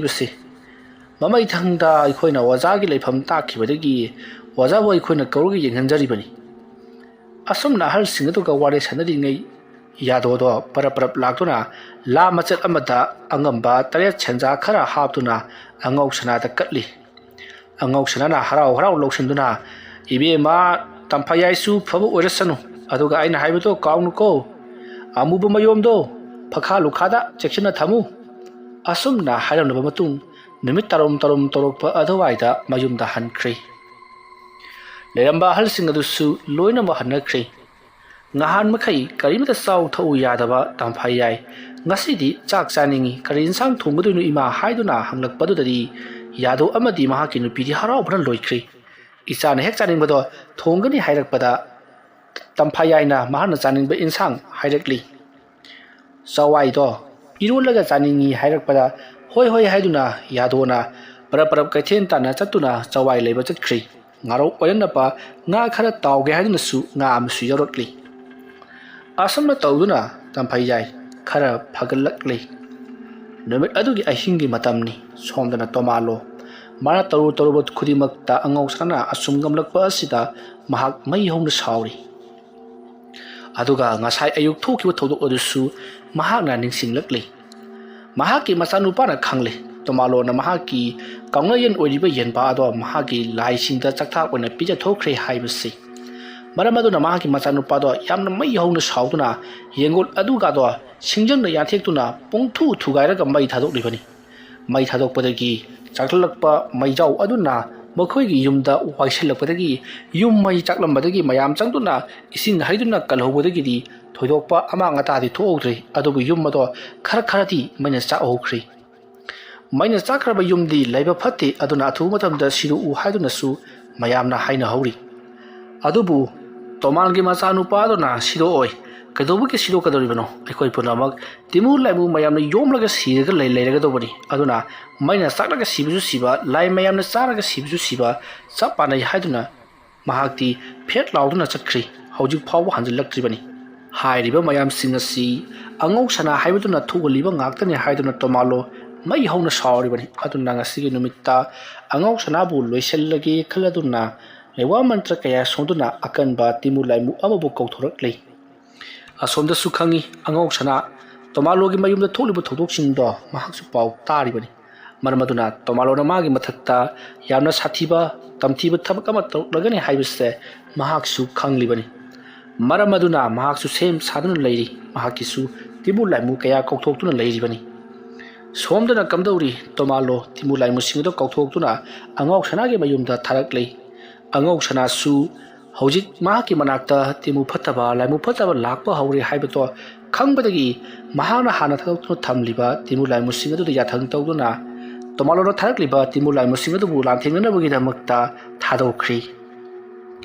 ꯑꯁꯨꯝꯅ ꯇꯧꯗꯨꯅ ꯑꯉꯧ ꯁꯅꯥꯒꯤ ꯂꯩꯀꯥꯏ ꯑꯗꯨꯗ ꯂꯩꯕ ꯆꯥꯎꯔꯕ ꯍꯩꯕꯣꯡ ꯄꯥꯝꯕꯤ ꯑꯃꯒꯤ ꯃꯈꯣꯡ ꯑꯃꯗꯤ ꯃꯊꯛꯇ ꯇꯣꯃꯥꯂꯣꯅ ꯊꯥꯔꯛꯄ ꯇꯤꯃꯨ ꯂꯥꯏꯃꯨꯁꯤꯡ ꯑꯗꯨꯒ ꯌꯥꯝꯅ ꯀꯟꯅ ꯐꯨꯅ ꯆꯩꯅꯕ ꯊꯣꯛꯂꯤ꯫ ꯑꯃꯅ ꯑꯃꯕꯨ ꯄꯥꯏꯗꯨꯅ ꯂꯪꯅꯕ ꯑꯃꯗꯤ ꯒꯤꯔꯤ ꯒꯤꯔꯤ ꯏꯟꯅꯕ ꯃꯌꯥꯝꯁꯤꯡ ꯑꯗꯨꯅ ꯎꯀ꯭ꯔꯣꯛ ꯋꯥꯀ꯭ꯔꯣꯛ ꯂꯩꯔꯤꯕ ꯎꯁꯥ ꯋꯥꯁꯥꯁꯤꯡꯗ ꯌꯩꯁꯤꯟꯕ ꯐꯨꯖꯤꯟꯕ ꯎꯁꯥ ꯁꯦꯠꯊꯕꯒꯤ ꯃꯈꯣꯜꯅ ꯂꯩꯀꯥꯏ ꯑꯗꯣ ꯄꯨꯡꯅꯤꯟ ꯅꯤꯜꯂꯤ꯫ ꯂꯩꯀꯥꯏ ꯃꯤꯌꯥꯝ ꯄꯨꯝꯅꯃꯛ ꯀꯔꯤꯅꯣ ꯉꯁꯤ ꯂꯩꯀꯥꯏ ꯑꯁꯤꯗ ꯇꯧꯔꯛꯂꯤꯕꯁꯤꯕꯣ ꯍꯥꯏꯗꯨꯅ ꯃꯤꯄꯥꯏ ꯊꯕꯥꯏꯅꯔꯤ꯫ ꯀꯔꯤ ꯇꯧꯔꯛꯂꯤꯕꯅꯣ ꯍꯥꯏꯕꯗꯤ ꯀꯅꯥꯅꯁꯨ ꯊꯣꯛꯂꯒ ꯌꯦꯡꯉꯨꯕꯗꯨ ꯀꯤꯕꯅꯤꯅ ꯊꯣꯛꯅꯗ꯭ꯔꯤ꯫ ꯇꯧꯔꯤꯕꯁꯦ ꯂꯥꯏ ꯇꯤꯟ ꯚꯨꯠ ꯄ꯭ꯔꯦꯠꯀꯤ ꯊꯕꯛ ꯑꯃꯅꯤ ꯍꯥꯏꯕꯁꯤꯃꯗꯤ ꯏꯐꯣꯡ ꯐꯣꯡꯅ ꯈꯪꯅꯔꯕꯅꯤ꯫ ꯀꯅꯥꯅ ꯀꯝꯗꯧꯅ ꯇꯧꯔꯤꯕꯖꯥꯠꯅꯣ ꯍꯥꯏꯕꯗꯨꯃꯗꯤ ꯈꯪꯅꯗ꯭ꯔꯤ꯫ ꯅꯥꯀꯜ ꯑꯃꯗꯅ ꯇꯣꯃꯥꯂꯣꯅ ꯇꯤꯃꯨ ꯂꯥꯏꯃꯨꯁꯤꯡ ꯑꯗꯨ ꯊꯥꯈ꯭ꯔꯕ ꯃꯇꯨꯡ ꯌꯥꯝꯅ ꯀꯟꯅ ꯂꯩꯇꯥꯏꯅꯔꯤꯉꯩ ꯃꯇꯝ ꯑꯗꯨꯗ इखंग खंगौदना महाकी मचानुपादो यू तप तना ngauraga numidangi pung 10 khara helakpa 13 talakpa adwaida changsilakli aduga koilaw lawri yum sem mai thadoklo timulai musing tholaklo aibo halo haduna adama torokpadagiri tumdru leiramba tomalogi nupi angangsing amati mage machanupadugi nupi haibadi tomalogi mamau loina hagudnarakli matamar tomalona mana toriba thabaga se ukhrabadi amuke hena warabi chinaba tare haiduna mahak parprap luisallam laga mage machanupa aduta nanga toriba se karino maya mamang aibu changsi si haliba karigino nangi yen adugi damakta aigi punsi si mangal lagera haiduna saidi matamaruta tomalogi machanupa aduna mamai thangdadi yen gi mahutta nacha aikhoi ga sei lagi chakthak oinaba thadok kaduri nang siri khwaide ki phattaba mayodi ai sibu kari nungda maiba ki macha oiribno khangdi nangbu maiba tamakliba ojado manga kaklaga phagadabani asuma larakpa tomalo magi ojada adumna cheirakpadudadi masu hek sauningura mali changsil laktuna mahaki macha nupa adugi makhachaita khubang thaki masidagidi yu thaksil laga ngaurga lakliba afafata khangdraba macha nupa aduna tomaloda makhut thadana makhoi ani khanaraklei somdana kamdauri senabinaba laitraba tomalona thakiba timulai musing aduna angau sanaga langthinrakpa matamdari angau sanagi timulai musing aduna laksabe helakle maramdi angau sanana mayumdagi lewa mantra kaya kaptuna matin panglibani mapangal haplibani adubu tomalogi timulai musing adudi tomalona karimata taroktrabani na mapangan sontharakle masidagiri makhoi mayamdo kaiduna tomalona koroktibu phawbadi leirak khulakta lolasi haiduna kolot lonakhrei masidagidi angau sanana tharakpa timulai musing aduna su chen khraba lol khraba timulai musing adubudi thiraroi haiduna makhoi amohanna angau sanagi mayum lomda halakle angau sanana su chen khrabari chen khrachanu hala o haiduna yathang tobudagi halakle masigi matung angau sanana ningthina mafam sana timulai musing adubu makhoi gi chakthak piraga halan khrei somdana kamdauri tomaloga machanupa aduga tap taba makai khanaba yaba khanara matung lekai gi mi tholoktuna khamjelli madugi matungta tomalogi machanupa adusu nganga makhai ngang dur imung du sangkhri magi nupina themjenduna mahak tumina lehankhri yu taptana ngauraga kolaw lorom labonina warabra karino tumkhri tomalo ngasai makhai sauningbana karimata ningsingmudrabasu maga thadokkiba timulai musing adugi matangta khangning ningsinglakli adubu tawudabu haujikti nongalamdai gi pung ahum khara heno leramle mari tasalakle lekai miyamsu tomaloda nun hadak tawrigli basibu karino nachanupa asna lai sanai hadna lawri basna karigino hadna hangrakpada tomalo khumpham khangdi lekai gi mahal samang sing aduga chinda bodawna duna wari sanari ngai nongdi ngan thorakhrei tawriba sit tomalo tokunla fang khangre manga hadokkiba timulayam sing adudi karam matamda koksingadabano haiba khangdri masigi matung tomalo numit tarakpado yamna wana ngaiki numidang wara moisalakle timit tasalakle matamadu da lerak ponsang khuding makta timulai musing ado lotun laikhrabarina numidang ado da dukan laksaba angang macha sing amati kathen kumlakpi nupi singda tamnaba aki akhang nangba kaya ama tawba horakhi matamdo numidangi pung 8 makhai muk taslaklabani kaithen kabi mayam kaithen khamduna mayum da makhoi punna halakpa matamni ꯃꯇꯝ ꯑꯗꯨꯗ ꯃꯈꯣꯏꯅ ꯋꯥꯔꯤ ꯋꯥꯇꯥꯏ ꯁꯥꯟꯅꯗꯨꯅ ꯁꯨꯝ ꯂꯥꯛꯄꯗ ꯃꯈꯣꯏꯒꯤ ꯁꯣꯔꯣꯛ ꯃꯄꯥꯟꯗ ꯍꯧꯕ ꯆꯥꯎꯔꯕ ꯍꯩꯕꯣꯡ ꯄꯥꯝꯕꯤ ꯑꯃꯒꯤ ꯍꯥꯏꯊꯔꯛꯄ ꯃꯁꯥ ꯑꯃ ꯃꯈꯣꯏꯒꯤ ꯃꯃꯥꯡ ꯃꯛꯀꯗ ꯄꯣꯝ ꯂꯥꯎꯅ ꯇꯥꯔꯛꯄꯒꯤ ꯃꯑꯣꯡꯗ ꯑꯀꯟꯕ ꯃꯈꯣꯜ ꯑꯃ ꯇꯥꯔꯤ ꯑꯗꯨꯒ ꯎ ꯁꯦꯠꯊꯔꯛꯄꯒꯤ ꯃꯈꯣꯜꯁꯨ ꯇꯥꯍꯧꯋꯤ ꯂꯥꯛꯂꯤꯕꯁꯤꯡ ꯑꯗꯨꯅ ꯆꯠꯂꯤꯕ ꯂꯝꯕꯤ ꯑꯗꯨꯗꯒꯤ ꯐꯅ ꯌꯥꯝꯅ ꯁꯥꯡꯅ ꯂꯥꯞꯊꯣꯛꯅ ꯇꯥꯈꯤꯕꯒꯤ ꯈꯣꯟꯖꯦꯜꯅꯤ ꯃꯁꯤꯗꯒꯤꯗꯤ ꯃꯈꯣꯏꯅ ꯎꯁꯥ ꯇꯦꯛꯂꯒ ꯎꯁꯥ ꯑꯁꯤ ꯁꯦꯠꯊꯔꯛꯂꯒ ꯂꯩꯃꯥꯏꯗ ꯇꯥꯁꯜꯂꯤ ꯃꯥꯜꯂꯤꯅꯤ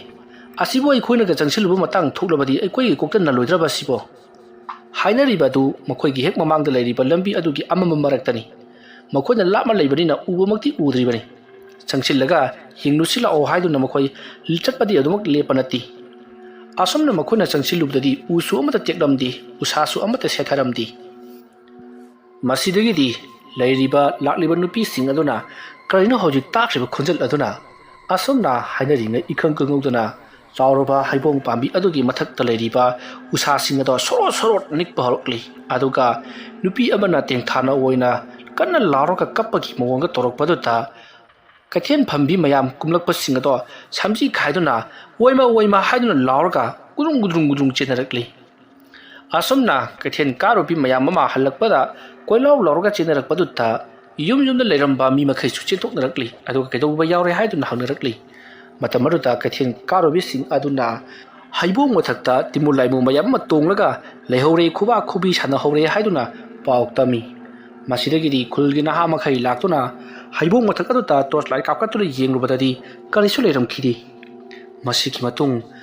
ꯊꯣꯛꯂꯤꯕ ꯊꯧꯗꯣꯛ ꯑꯗꯨꯒ ꯆꯞ ꯃꯥꯟꯅꯕ ꯃꯈꯣꯏꯒꯤ ꯂꯩꯀꯥꯏ ꯑꯗꯨꯗ ꯂꯩꯕ ꯎꯁꯤꯡꯒꯤ ꯃꯅꯥꯁꯤꯡ ꯁꯣꯔꯣꯠ ꯁꯣꯔꯣꯠ ꯅꯤꯛꯄ ꯑꯃꯗꯤ ꯂꯩꯔꯛ ꯀꯣꯟꯁꯥꯡ ꯈꯨꯗꯤꯡꯃꯛꯇ ꯑꯉꯥꯡꯁꯤꯡꯅ ꯇꯤꯃꯨ ꯂꯥꯏꯃꯨ ꯊꯦꯡꯅꯔꯛꯄꯗꯒꯤ ꯂꯥꯎ ꯈꯣꯡꯗꯨꯅ ꯆꯦꯜꯂꯛꯄꯅꯆꯤꯡꯕ ꯋꯥꯔꯤ ꯀꯌꯥ ꯅꯨꯃꯤꯗꯥꯡ ꯑꯗꯨꯗ ꯁꯦꯒꯥꯛ ꯀꯥꯏꯅ ꯃꯃꯤꯡ ꯆꯠꯅ ꯈꯪꯅꯈ꯭ꯔꯤ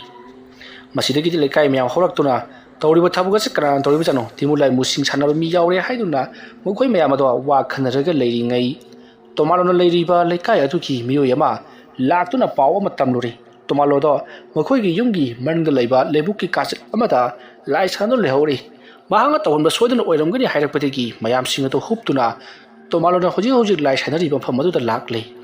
ꯃꯇꯧ ꯑꯁꯨꯝꯅ ꯇꯣꯃꯥꯂꯣꯒꯤ ꯃꯅꯥꯛꯇꯝꯅ ꯈꯨꯟꯖꯥꯁꯤꯡ ꯑꯗꯨꯅ ꯂꯥꯛꯄ ꯑꯗꯨꯗ ꯇꯣꯃꯥꯂꯣꯁꯨ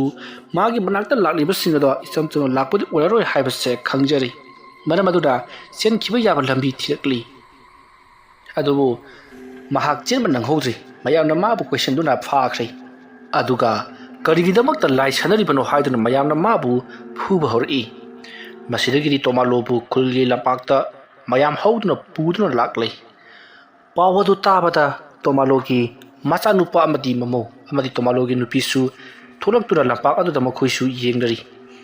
ꯃꯌꯥꯝꯅ ꯄꯨꯡꯀꯣꯏ ꯀꯣꯏꯁꯤꯜꯂꯒ ꯇꯣꯃꯥꯂꯣꯗ ꯀꯔꯤꯒꯤꯗꯃꯛꯇ ꯂꯥꯏ ꯁꯥꯟꯅꯔꯤꯕꯅꯣ ꯍꯥꯏꯗꯨꯅ ꯐꯨꯗꯨꯅ ꯍꯪꯉꯤ ꯃꯇꯝ ꯑꯗꯨꯗ ꯇꯣꯃꯥꯂꯣꯅ ꯈꯨꯝꯐꯝ ꯈꯪꯗ꯭ꯔꯗꯨꯅ ꯃꯍꯥꯛꯅ ꯂꯥꯏꯁꯤꯡ ꯑꯗꯣ ꯁꯥꯟꯅꯒꯦ ꯌꯥꯎꯅ ꯁꯥꯟꯅꯕ ꯅꯠꯇꯦ ꯀꯔꯤꯒꯨꯝꯕ ꯑꯃ ꯆꯥꯡꯌꯦꯡ ꯌꯦꯡꯂꯨꯕꯗꯒꯤ ꯁꯣꯏꯈꯤꯕꯅꯤ ꯑꯩꯁꯨ ꯃꯗꯣ ꯂꯣꯏꯁꯤꯟꯅꯕꯒꯤꯗꯃꯛꯇ ꯌꯥꯝꯅ ꯀꯟꯅ ꯍꯣꯠꯅꯔꯤꯕꯅꯤ ꯃꯌꯥꯝꯅ ꯑꯩꯕꯨ ꯑꯃꯨꯛꯇꯪ ꯉꯥꯛꯄꯤꯌꯨ ꯍꯥꯏꯗꯨꯅ ꯈꯨꯔꯨꯝꯂꯤ ꯄꯥꯎ ꯑꯗꯨ ꯇꯥꯕꯗ ꯑꯉꯧ ꯁꯅꯥꯁꯨ ꯂꯥꯛꯂꯤ ꯑꯉꯧ ꯁꯅꯥꯅ ꯇꯣꯃꯥꯂꯣꯗ ꯑꯣꯏꯔꯝꯂꯤꯕ ꯐꯤꯕꯝ ꯑꯗꯣ ꯎꯔꯨꯕꯗ ꯃꯍꯥꯛꯅ ꯃꯊꯃꯣꯏꯗ ꯈꯟꯖꯩ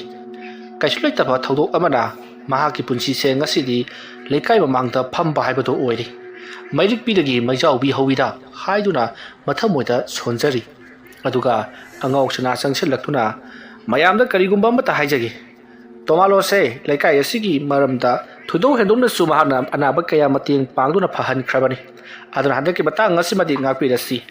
ꯑꯃꯥꯏꯕ ꯑꯩꯈꯣꯏꯁꯨ ꯃꯈꯜ ꯃꯈꯜꯒꯤ ꯆꯥꯡ kaya ꯌꯦꯡꯂꯤꯕꯅꯤ ꯃꯗꯨꯗ ꯁꯣꯏꯔꯣꯏ ꯍꯥꯏꯅꯤꯡꯉꯥꯏ ꯂꯩꯇꯦ ꯃꯍꯥꯛꯅ ꯁꯣꯏꯈꯤꯕ ꯑꯁꯤꯃꯛꯇꯅ ꯃꯤꯑꯣꯏ ꯀꯌꯥ ꯉꯥꯎꯅ ꯐꯅ ꯅꯥꯕ ꯃꯤꯁꯤ ꯃꯤꯅꯥ ꯊꯣꯛꯄꯃꯛꯇꯤ ꯅꯠꯇꯦꯗꯅ ꯑꯗꯨꯒ ꯃꯥꯅ ꯇꯧꯈꯤꯕ ꯊꯕꯛ ꯑꯗꯨ ꯂꯣꯏꯁꯤꯟꯅꯕꯒꯤꯗꯃꯛꯇ ꯌꯥꯝꯅ ꯀꯟꯅ ꯍꯣꯠꯅꯔꯒꯁꯨ ꯂꯩꯔꯝꯂꯤ aduna handaki matang simati mabu ngakpirasi aduna matung tarakpada mahna asumna toroklabadi mana tawbase pharaklabadi mahapu mayamna piningba chairak pirasi asumna hairakpada leibasing aduna adu orbadi phare nahangna but sanabadagi manghan takhan khaba yumsing amadi haujiksu angang khara dukan chapada but ongnei but thingnei haiduna mi hun chengkatuna ngawna phanyal leiri मखोई सिंग से नंग lying भा अमदी lying बदा चंग पैसा सिंग लौदबा असुमना यानरसी हाइरपदगी तोमालोना सु याख्रे मतौ असुमना तौदुना तोमालोना बुट प्रेत चंगी अमदी बुट प्रेत थिंगरुबदगी मिहुन चेंखखिबदगी ngaubani haiba miyoi kaya layengki hanana magi but thingadabida chumna masagi najaba mi makhai phawba maga loinamak lemna layengki matawa sumna tomalo awabagi mathakta hen awaba nangduna ikai phiruk khumki masigi matung tomalo mana tawriba phattaba thabak adugi matangda angau sanana maki mathwai kanbiri aduga maiba singna sumna hek sang yengi aisu yengi haiduna mayam mamangda songthoktuna mabu kanbi khibagi damakta hanna thagatki masigi matung tomalo amuhanna asigumba thabak ase amuhanna tawkhidre aduga somda tamphayaisu nomogi phagalaktuna mahaksu yamna masa khingna yamna kanna manabi singa punba phangjari matawa somna haujikti khana chinaramba timur laimu thadok thachin tongaramba amadi phattaba khudimak loinamak phakiduna punamak ingna sikna leikhi wari asi matang aswaida loisinjari aina wari asi pathok charak matamda soikhilan khiba wahi wata khibi tabiriba khwai khibikna pukchal chawnanga pigani mayambu aroibada amukka hanna khurumjari